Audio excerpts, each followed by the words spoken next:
Hello, magandang araw. So, I made this video para sa first thing you have to do when you join SWA, and then while waiting for your account to be activated. So, once na i-add kayo ng aming teammates dito sa official team group ko, I advise na you download all our marketing photos first here.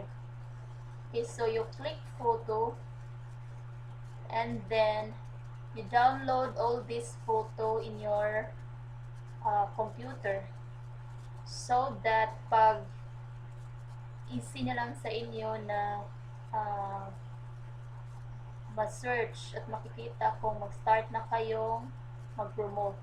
So ito, SWA promotional pictures. So you click that one, and then you will see here marketing materials na pwede nyong i-post sa wall ninyo after ma-activate yung account. Okay, so how to download is you only have to click this one, and then after you click, okay, so after you click that one, you right click on your mouse, you click right click, and then save message image as. Okay, so this is, sorry, it's Italian, but if it's in English, save image as. Okay, so you save as, and then example, you create a say, a files, a new files, or you just put it here in your any files before, and then you will organize later. Okay, so like example, you put SWA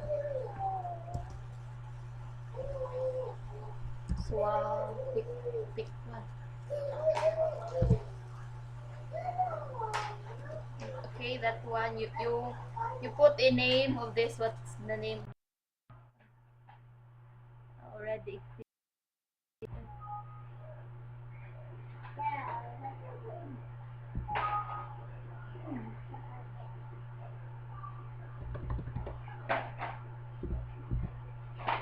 So you write S1, and then next you right click again and save as, and then S2.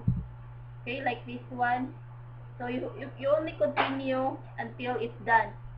Okay, so after you download that one, you will go again to photos. Okay, photos, and then the next photo, the next photo again. So until you download all. So this photo is mga SWOT testimonials, and then another SWA ad. I already put in different, okay, say like this one, ads about OFW. You can download that one. Then this one for kids. So kailangan na when you post about SWA, you can give example of different kind of people. So because mostly yung mga tao, they will be convinced, or no, they will be more interested when they can relate to the pictures you post.